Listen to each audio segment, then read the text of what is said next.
this is an iHeart podcast. Guaranteed human. Everyone knows winter is the real mess maker. You don't need WeatherTech floor liners for summer unless you hit the beach and half the beach ends up back in your car, or the campsite dirt ends up in your trunk. Then you'd want a cargo liner, or a road trip goes sideways, lemonade spills, ketchup goes rogue, ice cream drips. Yeah, you'd be pretty happy about those WeatherTech seat protectors. So just to be clear, as the mud you're inevitably going to step in this summer, you don't need WeatherTech unless you plan on doing summer. Visit WeatherTech.com today. With no fees or minimums on checking accounts, it's no wonder the Capital One bank guy is so passionate about banking with Capital One. If he were here, he wouldn't just tell you about no fees or minimums. He'd also tell you about how Capital One cafes are open 7 days a week to assist with your banking needs. Yep, even on weekends. It's pretty much all he talks about, in a good way. What's in your wallet? Terms apply. See CapitalOne.com/bankguy. Capital One N.A., member FDIC. Hi there, everybody. It's me, Josh, your friend, Josh. And this week, I've selected Do You Really Stay Conscious After Decapitation? It was one of our top 3 grisliest episodes we've ever done. We talk in depth about what it's like to have your head cut off, and it's pretty grim. But it's also, in my opinion, one of the most interesting ones we've ever done. So, if you are faint of heart or weak of stomach, skip this one if you like, but I dare you to listen anyway, because it is that good. Welcome to Stuff You Should Know from HowStuffWorks.com.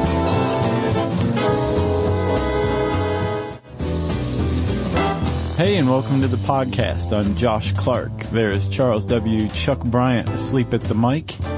Wake up, Chuck. I could fall asleep right now. What's wrong with you? Is it pollen? No. Your histamines haywire? I'm just sleepy. Are you? You have a long night last night? Yeah, I hadn't been sleeping that great. Oh, really? Plus, I got the window open because the weather's so nice, but that means I hear birds in traffic really early, so I've been waking up at like 6:15. Yeah, I hate that. I hate those birds. I do too. The early birds with catching their worms. I heard them. Stupid happy songs. Yeah, I don't like that either. I had a weird, uncomfortable dream last night that I was trying to rent a car and everything was sold out because Texas A&M was in some sort of crazy championship and there's like 500,000 people there and they'd rented all the cars. So I had to stand around and wait until somebody brought a car back and jump on that. And there was like 12 other people doing the same thing. It was kind of Texas stressful. A&M. That's no idea why. Out of nowhere, huh? Yeah. I thought at least it'd be UT. No. It was A&M. UT. Oh. So, Chuck. So weird. you know what that was? That was an example, dreams in general, are an example of my neural networks. Whatever I'd learned or thought of that day, or something had jogged my memory, whatever. Sure. There's an idea that dreams are basically your brain strengthening neural networks by stimulating different ones. Right. Basically doing some paperwork, some sorting while your body's sleeping. Yeah, we still haven't done our Deluxe Dream podcast, have we? We haven't. Somebody asked for it recently. Yeah, we'll do it. I think we're getting more and more prepared too. It's coming. Okay. It's coming. But that idea is based on it's one of the things that's based on what a guy named Francis Crick, who you'll remember was one of the co-discoverers of the structured DNA. Yeah, he was the D, right? Yeah. Oh no, you're thinking of Runt DNC. Right. Yeah. He later on in his career really got into the idea of this thing called the astonishing hypothesis. I love this. But it's a little depressing if you ask me. We've talked about it before. Yeah. I think we talked about it in Mirror Neurons. Yeah. But the astonishing hypothesis is essentially that all of our thoughts, our dreams, our beliefs, our hopes, our fears, our connections to others, every aspect of the human experience is based on neurons and their excitement, right? And he said, quite famously, quote, you're nothing but a bowl of neurons. Or pack. I like bowl. Okay. But I said quote. Yeah. So you're just rewriting correct. How about a sack of neurons? I like that. A fistful of neurons. Oh, God, that's awesome. Thank you. Fistful. That's a band name right there. I knew you were going to say that. Fistful of neurons? Yeah. Someone's going to go be that now. Yes. So as at the basis of all of this is the neurotransmitter, right? Yes. Which is an electrochemical compound that, depending on what kind of neuron is excited or what compound is passed from synapse to synapse, right? Yeah. You're going to have a different kind of experience, but all of these experiences are based on these electrochemical reactions in your neural networks. That's right. So you have one neuron exciting another, and they become connected, and it goes on, and then you have a neural network that's associated with fear, or a fear of bears more specifically. You see a bear, and it's excited because you stored this neural network as a memory. Right. And that's consciousness. That's being alive, as they say. Right. But it kind of takes the mystery out of life to a certain extent, don't you think? Yeah, but it also, and that's a great setup too for this, it also, as long as you can measure that and you can measure those brain waves, that means there's something going on there. Right, because we do have machines called electroencephalographs, EEGs, that measure the electrical activity in your head. And we've determined, science has come to agree, that there's a strong enough correlation between somebody going, hey, why is this thing on my head? And electrical activity while it's happening, that when we detect this electrical activity, we're saying this person's conscious. Right. Right? Right. And that is a great way to set up a study that was performed in the Netherlands. He's wacky Dutch. Yeah. At Radboud. I'm sure that's not pronounced correctly. I would say Radboud. Radboud University in the Netherlands. Where in the Netherlands? It's that word. I know. It's a lot of consonants right there. Nijmegen. That's what I'm going with. And that's one of the easier looking Dutch words I've seen. If you go over there, it's crazy. Yeah. So they did this, when you work with lab rats, sometimes you have to put them to death. And what they do is they chop their little heads off. Yeah. Because that's a quick and speedy way to kill something. Yeah. So they thought, we might want to do some tests to see if this is actually a humane way of doing this. Which is what they thought all along, which is why they decapitate rats and other lab animals, is because it's assumed that's humane. Right. These Dutch researchers were saying, well, wait a minute, is it? Let's find out. I would think smothering one with a tiny pillow would be... While petting it. Yeah, while stroking it. I've thought about that too, but fear... Yeah, sure. Because I think we should probably define humane here. Humane is probably the absence of fear and pain. It's a humane way to kill something on purpose. Yeah. Right? Those are probably the two things I would want cut out of my death. Yes. Fear and pain. So they did this. They performed these tests on rats, attached them to the little EEGs, cut off their heads, and they found that the brain continued to operate, generate electrical activity between 13 and 100 hertz frequency, that means thought and consciousness. Right. Study of electrical activity in the brain, we found that within that band, that frequency band, those frequency bands, that's when you're thinking and feeling and saying, what is going on? Right. Why is my lifeless body over there without my head on it? Right. For about 4 seconds, and then lights out. Yeah, lights out. And then I think after about another 50 seconds or something, 40 or 50 seconds, there was one last burst. Lights back on? It wasn't exactly lights back on. It was like the end of everything in one last point. Oh. But there was nothing between those that indicated consciousness. It was just like everything was gone after about 50 seconds. But 4 seconds, consciousness. Right. Which brings us to capital punishment. The way they came up with that originally is from the Latin term caput, which means head. So decapitation was where capital punishment is derived from decapitation. That's exactly right. And so now we can talk about humans losing their heads. Well, yeah, because as we said, a humane way of executing something or dispatching something is to take fear and pain out of it, right? Yeah. And this study of these rats suggests that, hold on, I want everybody to do this, right? I want you to look around, to think, to feel, to listen while I count 4 seconds off. You ready? Yeah. 1, 2, 3, 4. Took a lot in just then, didn't you? A lot more than I'd be comfortable taking in with my head not attached to my body. Exactly. So this is why the rat study is so disturbing, because it suggests that after your head is cut off, you are still very much aware of what's going on and can think and feel and be terrified, right? Yes. And, I wish I had a better source for this, but I did find one doctor that firmly believes that there's a lot of pain associated with a decapitation, execution by decapitation. Yes. Maybe not for long, but He's like, I don't know about this painless thing. Right. Well, and long before this Dutch study was published, people have long suspected like this. You're still conscious after you're decapitated for a little while. Right. Let's talk about decapitation. First, I want to give a shout out to our buddy Alan Bellows from Damn Interesting, who wrote a great article as well. Do you know him? That, he emails with us sometimes. Oh, okay, yeah. He wrote one called Lucid Decapitation that I use as a source for this. It's great. I read that today too. Yes.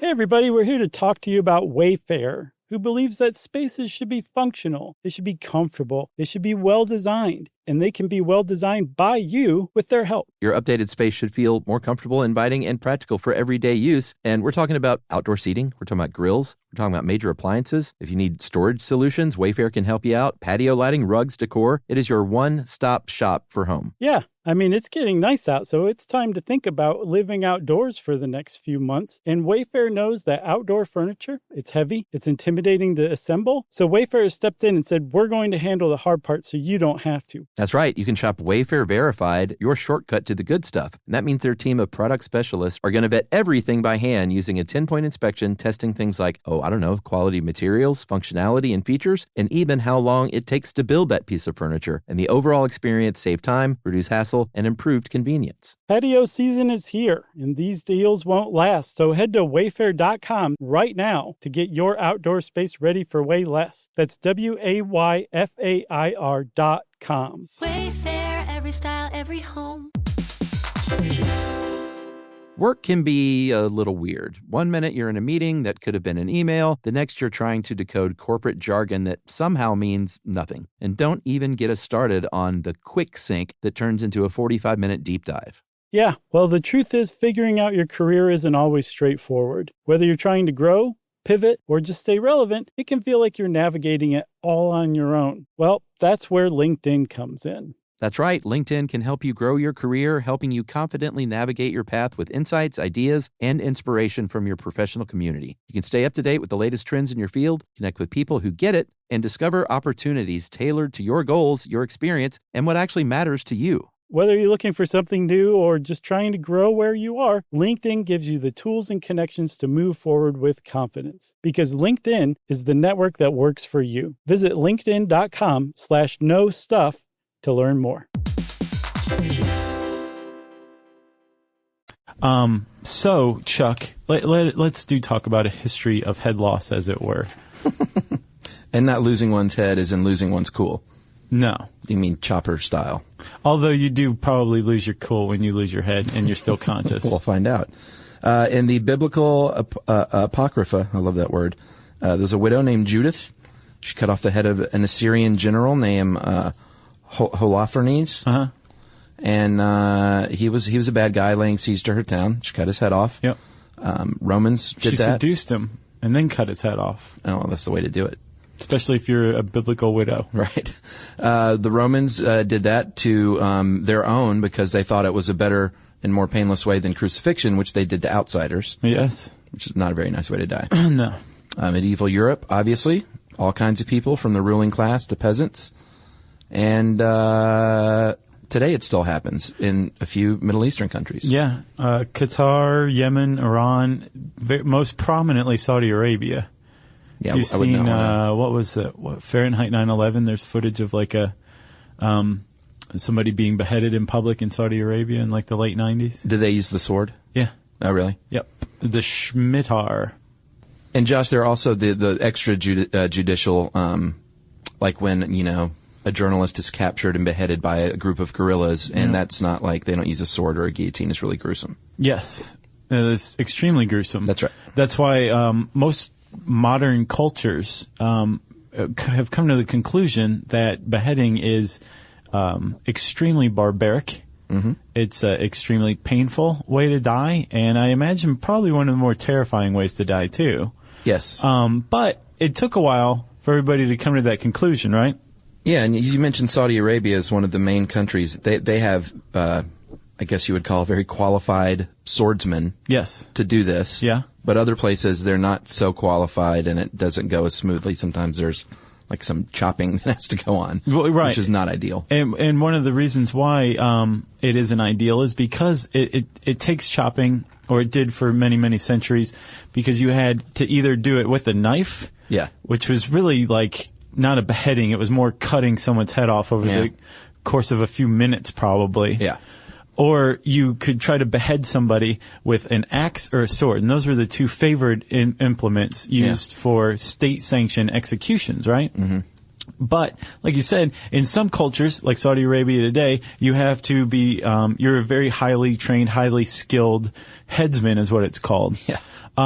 In other cultures, you could have also doubled as the guy who, like, pulled the lever on the gallows. Right. And you had no extra training. Maybe you'd done it once before, maybe you hadn't.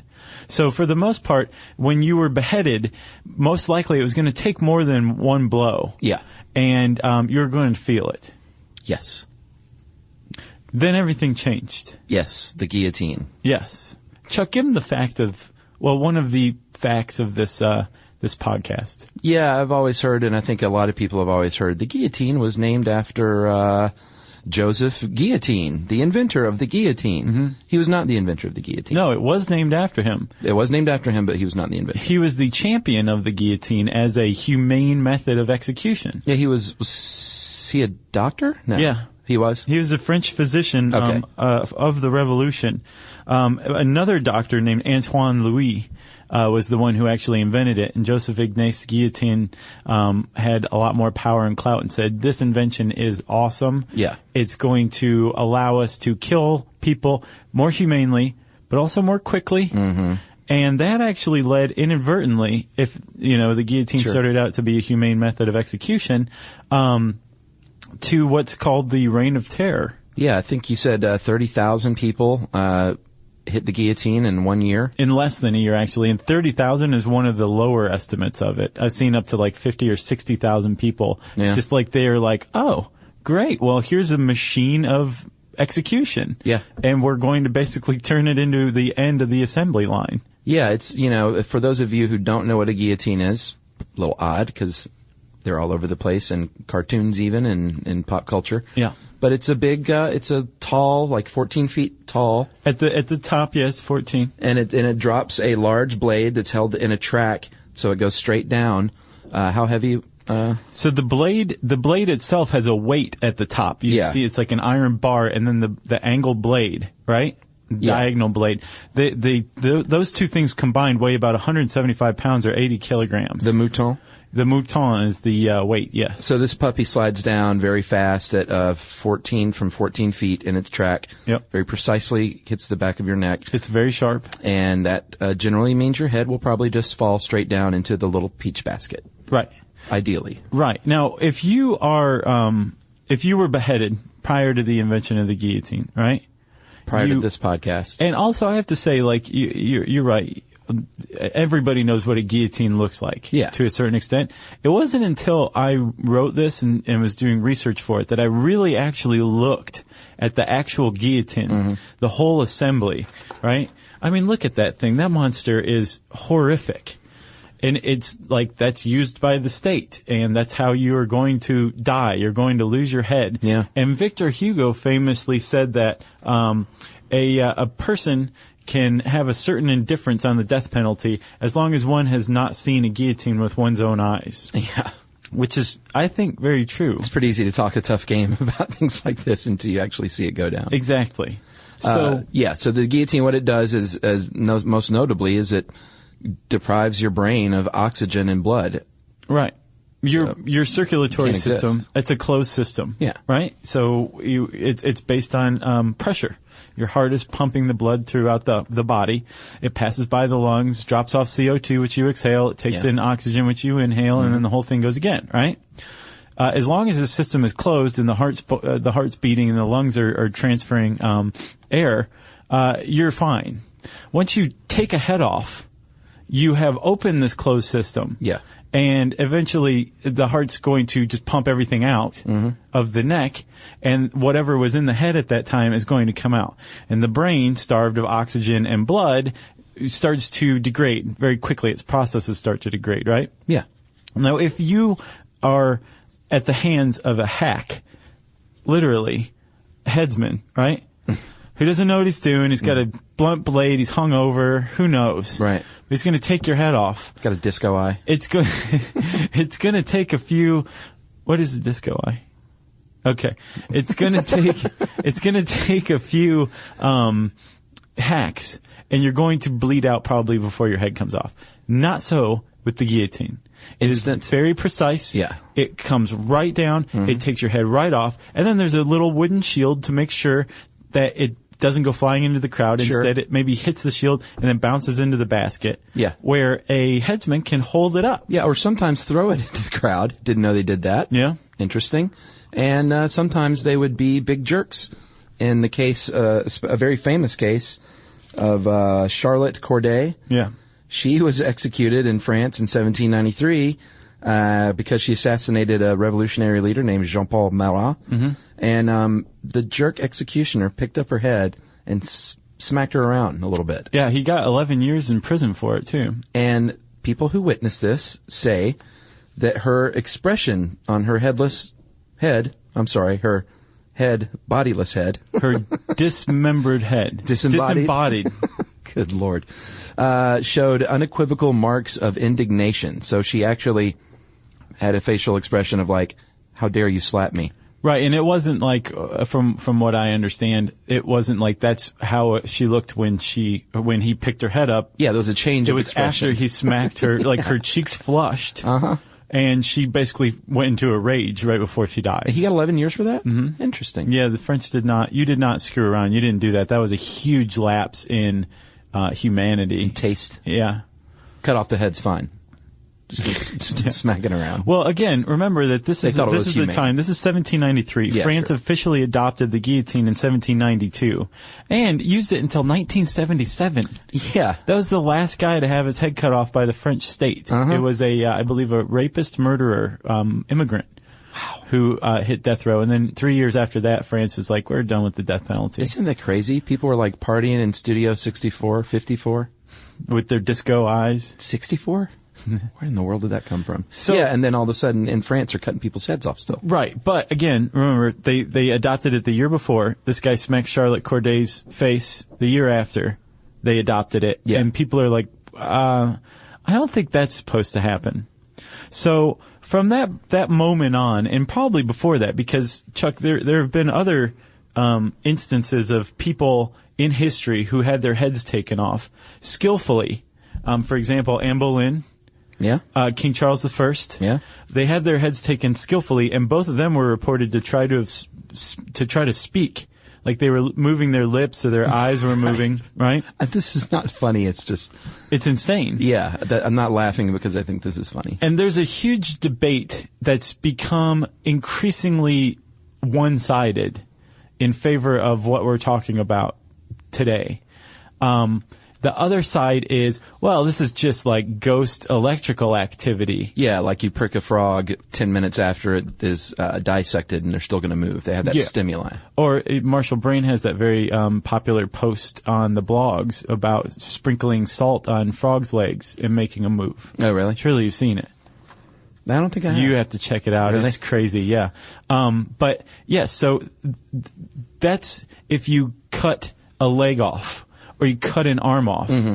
Yeah, that's remnant electrical activity. Yeah. It's the same thing in the head. Right. It's still electrical activity. The problem is you don't experience pain and fear and terror in your arm. No. Your arm feels absolutely nothing. All sensations that we experience, whether it's our arm being cut off or, feeling terror at seeing our arm cut off. Yeah. All of that is in the head. So when you decapitate the head and there's still electrical activity, the chances are that it is conscious experience. Yeah, your brain it's not like your head got bashed in. Your brain is very much intact. Yes. It's just not attached to the lower half. And it still has plenty of oxygen and plenty of blood to deliver that oxygen for a few seconds, and that's what's required. As long as your brain hasn't suffered any damage, as long as you have oxygen, you have blood, you are likely going to experience consciousness. And this is pretty much the conclusion that people have arrived at. Like, yeah, if you cut someone's head off, cleanly and quickly, they're going to know what's going on for a little while afterward. Yeah, and how long is very much up for debate. They've tested, or not tested, but they've seen evidence in other mammals up to like a half a minute. Yeah. Chickens are very famous for running around the barnyard with no heads for a little while. Did you ever hear the story of Mike the Headless Chicken? Or for a very long time, in Mike's case. 18 months? Yeah. But Mike the Headless Chicken, and if you're interested in that, type in Mike the Headless Chicken, how stuff works, and it'll bring up some things here or there, including a blog post I wrote on it. But he was different because the farmer missed his brainstem, and chickens are almost all brainstem. Yeah. But Mike lived like an extra 18 months. All after. brainstem and actually and good juicy breast and exactly. wings. Yeah. And he choked on a kernel of corn. That's how Mike died. After having his how's he head cut feeding off. it though? With a dropper. Oh, okay.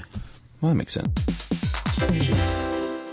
Work can be a little weird. One minute you're in a meeting that could have been an email. The next you're trying to decode corporate jargon that somehow means nothing. And don't even get us started on the quick sync that turns into a 45-minute deep dive. Yeah, well, the truth is figuring out your career isn't always straightforward. Whether you're trying to grow, pivot, or just stay relevant, it can feel like you're navigating it all on your own. Well, that's where LinkedIn comes in. That's right. LinkedIn can help you grow your career, helping you confidently navigate your path with insights, ideas, and inspiration from your professional community. You can stay up to date with the latest trends in your field, connect with people who get it, and discover opportunities tailored to your goals, your experience, and what actually matters to you. Whether you're looking for something new or just trying to grow where you are, LinkedIn gives you the tools and connections to move forward with confidence. Because LinkedIn is the network that works for you. Visit linkedin.com/knowstuff to learn more.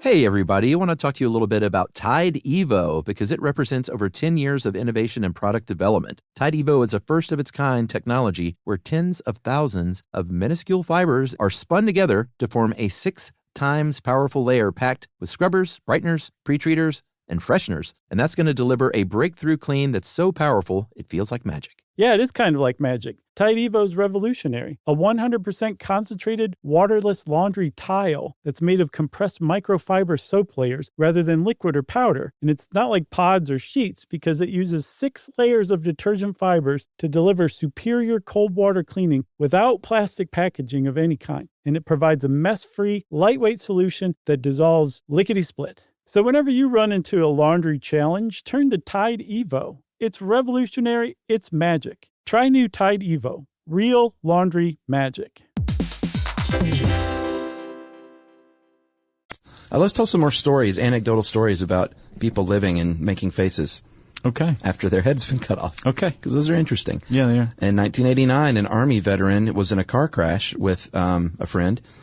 His friend was decapitated, sadly, and he looked at his friend's face, not attached to his body, and saw a distinct change in expression from, he says, quote, first of shock and confusion, and then terror or grief. It's horrific. It is horrific. You mentioned Anne Boleyn and King Charles. There was one story, a very dubious one that's not in his biographies, but Antoine Lavoisier in 1794 apparently agreed to try and blink for as long as he could afterward. Yeah, he was a French chemist around the time of the Revolution, right? Yeah, so he reportedly blinked for about 15 to 20 seconds. Yeah. But there was also another murderer named Larcenaire who said, all right, I'm going to wink at everyone after my head's cut off if I can. Right. He didn't wink. Yeah. There is an account that is not dubious. It's probably the most scientific observation. This one's awesome. Of consciousness following decapitation ever. It's very famous, and it is verified as far as I know. In 1905, a guy named Dr. Bourriot, right, basically got permission to study the decapitated head of a murderer named Henri Longueuil, right? And so he was right there, right at head level when Longueuil's head came off. He had his plan in place, I assume. He immediately picks up the head and starts experimenting on it. And over the course of 25 to 30 seconds, the physician basically, he said, Longueuil! And Longueuil opened his eyes and focused them. Yeah. His head, just his head, focused them on Dr. Bourriot. and then kind of like faded out again. Mm-hmm. And the doctor said, Longueuil! And Longueuil opened his eyes again and focused them. He says, undeniably focused them on the doctor's eyes again. And then he tried it a third time and then nothing. So that was his plan, was just yell his name? Yeah. I guess it worked. But it did work. He said that his observations were that this decapitated head went from its eyes closed or glazed over to, consciousness coming back into it and it focusing its eyes on him because as a response to his name being called. Wow. Yeah. In 1795, a German researcher, S.T. Sommering. Mm-hmm. This is the worst one if you ask me. He said that there was a physician inspecting a head and poked the spinal canal with his finger, and that the head, the person grimaced horribly, and they grind their teeth. So it's almost as if the head was saying, I know you think I'm dead, but that really, really hurts. Yeah, the spinal canal is where your spinal cord is in your spine. So you would think that there was a little bit left because he was poking it up into the spinal cord with his finger. And I can't imagine the excruciating pain that would cause. Well, the doctor I found that said that he thought it was decidedly painful. That's what he said. He's like, you can't expose and cut the spine like that without there being a lot of pain. Yeah, and that was S.T. Sommering, right? In 1795, arguing in the French newspapers to stop cutting people's heads off. Well, they listened a little less than 200 years later. Yeah. So, I think the answer to this one is yes, you stay conscious after your head is cut off from your body, at least for several seconds. That's right. Right? Well done, sir. Thank you, sir. Good article. If you want to learn more, you should search for Stuff You Should Know, How Stuff Works in your search engine, and it should bring up our brand spanking new, beautiful looking Stuff You Should Know homepage. Yeah, we got a little fan page now that's looks like a proper fan page. Yeah, and we decide what's on it, right? Yeah. We say, hey, here's some cool articles you guys should check out. Here's some articles based on some of our favorite podcasts, image galleries, quizzes, just basically everything like, it's like they gave a portion of the site to us. Yeah. And we're doing some cool stuff with it. How about that? So you'll be able to find that there, right? Indeed. Okay. And yeah, wow, I didn't say search bar. No. Just type decapitation into the search bar at howstuffworks.com, and that will probably bring up some cool stuff, including this. That sounds like a practical joke. Yeah. Just type decapitation in and see what happens. Brings up nothing but rabbits. And since I said search bar, listener mail. Josh, I'm going to call this a little poem from Alex, our fan. And Alex's birthday is April 26th. Today. Happy birthday, dude. Happy birthday, Alex. You know your timing there, buddy. Yeah, and this is his 21st birthday, and I hope he has a strong stomach or else he was never going to hear this. That's right. Alex is in a creative writing class, and he writes poems, and lots of them. Wait, he says, I write nothing but poems, even though I'm a guy. Yes, Josh, he is a guy, but he is a poet. A strange thing to say. Renaissance man. Recently, I was listening to How Fossils Work and Saunas. More interesting than you think, and I wrote this poem about the podcast. Sleeping in my bed, trying to absorb unique facts about different topics. Dreaming of a fossil forming, a young Josh smoking, and an older Chuck laughing at dirty jokes. I'm not sure what that means. Understanding now that reading about saunas requires you to strip. Having this podcast allows me to own a piece of history. Own a piece of unique history. Okay. Learning about different parts of human life. Keeling over in laughter at the jokes. Wait, you are reading this like William Shatner reads poetry. I am. Now I know why people own eye products to listen to Josh and Chuck W. talk and joke around. Hope you like it. And Is Hope You Like It part of the poem? I don't remember. No, it's not. Okay. Because that'd be weird. So the whole... I end all my poems with Hope You Like This. Yeah, but, the first letter of each line spells out stuff you should know. Oh. You didn't know that? That's why I was reading it like Shatner. Okay. Having would be the H. Own would be the O. You didn't know that? He even points out, if you still don't get it, read the first letter of each line. Gotcha. So, very creative. Even though Josh didn't get it. Thanks a lot, Alex. Happy birthday to you. Right, Chuck? Indeed. Probably shouldn't ask for any decapitation stories. Or poems. Yeah, no poems. Yeah, don't get any ideas from this. This was just special. right? Yep. If you have an unusual pet that is not a ferret because it's not unusual any longer, we want to hear about it. If you have taken an animal from the wild and tamed it to be your pet or possibly do your bidding, we want to hear stories about that, okay? Send it in an email to stuffpodcast@howstuffworks.com. For more on this and thousands of other topics, visit howstuffworks.com. To learn more about the podcast, click on the podcast icon in the upper right corner of our homepage. The How Stuff Works iPhone app has arrived. Download it today on iTunes. Mom, can I have Lingo Kids? Dad, Lingo Kids, please! When did we become the Lingo Kids house? No idea. Last week it was dinosaurs. This week it's... Lingo Kids! Why Lingo Kids? Because it's the best thing ever. We can play games With astronauts, wild animals, and superheroes. With more than 4,000 interactive games, songs, and shows, Lingo Kids is the #1 entertainment platform for young kids. So, no dinosaurs? And dinosaurs. Lingo Kids! Everything kids love. Download it for free. You know, you could be adored by everyone and still completely ignored by your cat. Trust me, I know. But if you feed your cat Sheba, you can go from being ignored to truly adored in 12 days guaranteed or your money back. Sheba has a full menu of products, appetizers, entrees, treats, even a kitten's menu. It's so cute. So Sheba has a product for even the pickiest eater. Like Sheba Puree, it's made with bone broth. They are chef-inspired flavors. It's got a smooth and creamy texture that cats love and contains no corn, wheat, soy, or artificial flavors. It's food that your cat's gonna love. To learn more, check out Sheba.com. That's SHEBA.com. This is an iHeart podcast. Guaranteed human.